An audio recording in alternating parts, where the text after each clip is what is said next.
Oke, assalamualaikum warahmatullahi wabarakatuh. Innalillahi wa inna ilaihi rajiun. Buat teman-teman yang tertimpa musibah di ITSS, saya pribadi turut berduka cita dan turut berbelasungkawa. Dan buat teman-teman almarhum, Al-Fatihah buat teman-teman yang Allah panggil secepat ini. Dan buat teman-teman yang masih mengalami perawatan medis, semoga lekas sembuh dan semoga keluarga yang ditinggalkan itu diberi ketabahan. Amin Allahumma amin. Dan di sini reaction sedikit tentang, dan saya mau sharing sedikit pengalaman saya selama ada bekerja di PT IMIP kemarin. Nah, jadi saya tadi itu dapat kiriman ya teman-teman. Saya dapat kiriman ini video dan ada juga yang minta tanggapan saya di kolom komentar di TikTok. Jadi kita ini dulu teman-teman, kita nonton dulu sama-sama video yang ada kiriman dari WA ini. Kita lihat dulu ya teman-teman. Oh, dari TikTok ini. Partai Buruh menerima informasi dan laporan dari Exco Partai Buruh Kabupaten Morowali, Saudara Kasain, melaporkan telah terjadi kebakaran pada pagi hari di PT ITSS di kawasan industri Morowali.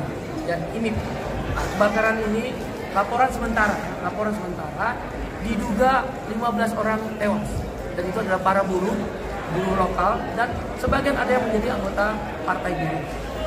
TKA juga ada yang meninggal, cuma sedang didata berapa jumlahnya, dan yang mengalami luka bakar berat itu 20 orang.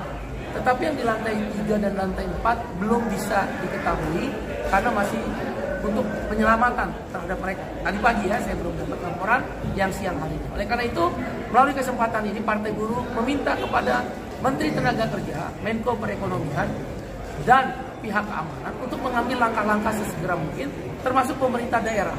Karena ini nyawa manusia. Banyak perusahaan-perusahaan, terutama dari investasi Cina, mengabaikan tentang K3, keselamatan kesehatan kerja. Pintu keluar yang kecil dan jalur evakuasi yang tidak jelas adalah salah satu penyebab tewasnya puluhan orang buruh yang kebakaran di PT ITSS hari ini. Maka kami minta, satu, tegakkan K3. Semua perusahaan yang ada di Morowali Utara dan Konawe di Sulawesi Tenggara wajib menjalankan K3. Yang kedua, harus dilakukan investigasi pencari fakta terpadu, tim pencari fakta. Harus ada yang bertanggung jawab dan harus ditindak pidana. Yang ketiga adalah penegakan aturan. Perusahaan-perusahaan yang tidak mau menjalankan kenaikan upah sesuai aturan, tidak menjalankan K3, harus ditindak tegas dengan law enforcement. Yang berikutnya, harus dipastikan para. Nah, ini ditegaskan ya teman-teman tentang K3-nya. Jadi sedikit berbagi pengalaman selama saya ada bekerja di sana, sampai kontrak saya habis 6 bulan. Itu memang sama sekali saya tidak dapati yang namanya safety-nya ya teman-teman. Oke, kita kembali dulu teman-teman.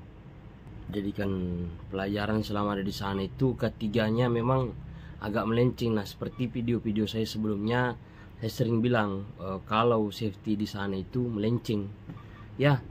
Tidak sedikit juga teman-teman yang berkomentar negatif tentang video-video saya yang mengomentari safety yang ada di sana khususnya di kawasan smelter ya teman-teman.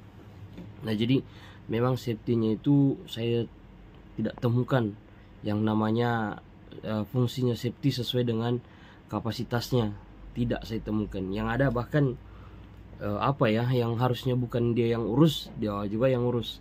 Nah, jadi ini sedikit ada juga cerita, kalau menurut aku sih lucu ya teman-teman. Kalau menurut saya sih lucu teman-teman, karena harusnya kalau tidak ada temuan untuk kita tindak lanjuti atau diproses oleh safety, itu harusnya aman-aman aja dong, dan baik-baik saja kan pekerjaan di sana. Harusnya safety-nya senang kalau tidak ada temuan. Tapi kalau tidak ada temuan, dianya yang buat temuan.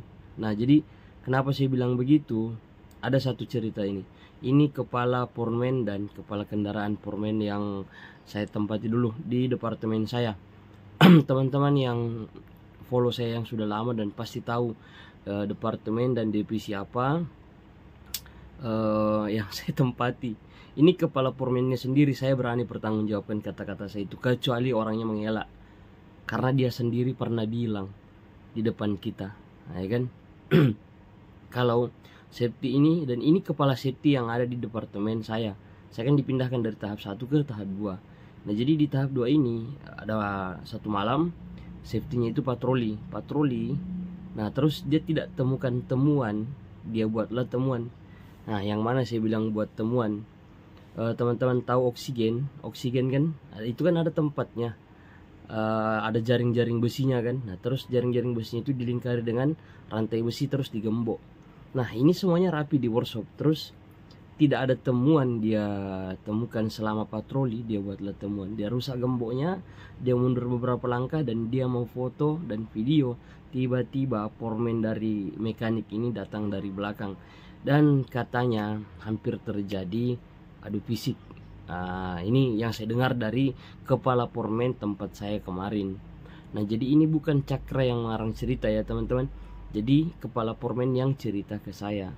Sampai-sampai kepala foreman saya dengan kepala safety itu tidak teguran, dikarenakan ada di saat dimana mereka meeting itu kepala foreman saya menyindir kepala safety ini. Akhirnya terjadilah diam-diaman di antara mereka. Istilah kata kalau kami di Sulawesi itu baku bombe.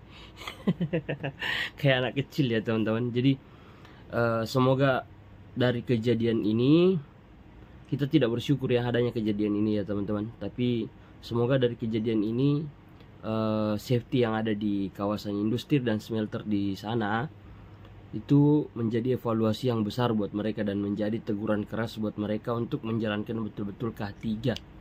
Oke, menyadarkan orang akan tingkat risiko pekerjaan yang sedang dilakukan, bukan malah mencari-cari atau membuatkan orang kesalahan.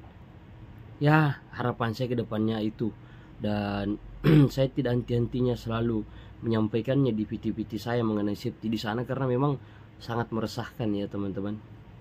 Dan ada juga salah satu adik angkat saya, dia masih bekerja di sana dan itu sempat cerita kemarin beberapa hari yang lalu dengan saya, dia hampir berantem juga dengan safety yang ada di sana, karena adik saya ini punya teman satu shiftnya itu yang dituakan lah di shiftnya dia, terus ditegur sama safety, lewatlah safety itu. Dan memang bisa dibilang tempat merokok di situ kan, memang ada tempat merokok kan, kayak di departemen saya kemarin ada tempat khusus merokok. Nah jadi orang operator ini yang dituakan di tim adik saya itu, dia merokok di situ.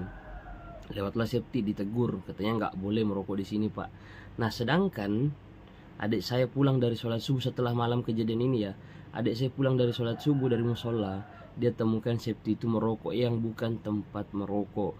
Adik saya langsung ambil rokok safety itu dan mematikannya. Adik saya tegur, pak ini bukan tempat merokok ya kan. Nah safety-nya marah guys, akhirnya terjadilah cekcok sampai ke indisipliner dan sampai ke HRD. Adik saya dapat SP lagi. Nah jadi saya tidak usah sebutkan namanya ya teman-teman, intinya ada adik angkat saya di sana kerja. Dia operator juga. Nah jadi ini saya ada pengalaman pribadi juga tersendiri. Saya kemarin itu dapat SP2 gara-gara tanda tangani kertas kosong. Nah teman-teman yang buat teman-teman yang sudah lama follow saya, ikuti saya di TikTok, ikuti perjalanan saya selama ada di sana, dan teman-teman pasti biasa lihat konten saya lagi bawa mobil ya kan. Saya bawa mobil travel kemarin. Jadi kalau ada waktu senggang itu, atau saya baru pulang kerja, paling sering sih baru pulang kerja itu bawa mobil travel. Tiba-tiba ditelepon bawa mobil travel. Nah jadi pulang, ada hari dimana saya pulang pagi itu 2 hari berturut-turut pulang pagi ditelepon pergi bawa mobil. Alhamdulillah saya fisik, kalau bicara fisik mampulah ya kan, Allah berikan kelebihan fisik. Jadi hari ketiga itu saya pulang bawa mobil itu benar-benar ngantuk teman-teman, dan itu saya masuk pagi dipanggil menghadap di kantor. Saya enggan rasanya untuk berdebat lagi karena sudah 4 hari terjadi perdebatan antara saya dengan safety ya kan. Nah jadi saya tanda tanganilah kertas itu dan saya pulang istirahat. Besok paginya saya dipanggil menghadap di indisipliner. Itu laporannya banyak sekali teman-teman yang saya tidak buat. Intinya semoga menjadi evaluasi, semoga insiden yang kemarin terjadi ini menjadi teguran keras, tamparan keras buat teman-teman safety yang ada di sana. Semoga kedepannya menjalankan tugasnya sesuai dengan prosedurnya, tidak melenceng lagi. Ya, harapan terbesar saya itu, mungkin bukan cuma saya ya, mungkin teman-teman yang ada bekerja di sana mungkin juga sepakat dengan apa yang saya bilang. Intinya masih banyak sih, dan saya masih simpan banyak video yang saya temukan safety sendiri melanggar aturan yang mereka buat. Saya masih banyak simpan di sini. Dan biarlah jadi privasi saya itu, kecuali kalau ada lagi yang baper, ada lagi yang ngedumal, kayak konten saya yang kemarin waktu sama Janggo yang tulisan rompi itu, baru kita post. Oke, semoga jadi evaluasi keras lah, tamparan keras lah buat teman-teman safety di sana. Jangan hanya bergelar safety tapi tidak menjalankan safety-nya. Oke? Jangan cari kesalahan orang lah. Intinya, kalaupun temukan kesalahan orang, diperbaiki. Karena Anda bukan polisi, Anda bukan hakim yang menghakimi orang dan menghukum orang, tapi Anda itu safety, petugas K3 menyadarkan tingkat risiko pekerjaan. Kalau ada silap kata, ada kekurangan dari kata-kata saya mohon maaf. Ini sekedar koreksian. Biar bagaimanapun kita sesama manusia itu wajib hukumnya saling peduli, dan kita betul-betul kehilangan ini 15 orang ternyata yang meninggal ya teman-teman, dan 20 orang itu luka-luka berat. Nah, itu yang berita yang kita lihat tadi disiarkan sama teman-teman ya. Oke, cuma itu saja sih. Masih banyak sebetulnya yang saya mau sampaikan, tapi berhubung durasi tidak cukup. So, see you next video. Assalamualaikum warahmatullahi wabarakatuh. Semoga jadi teguran keras lah. Dan buat keluarga yang ditinggalkan almarhum, semoga diberikan ketabahan.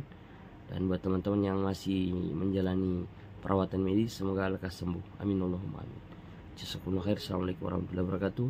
So, see you next video. Salam akal sehat, salam 50 wajah.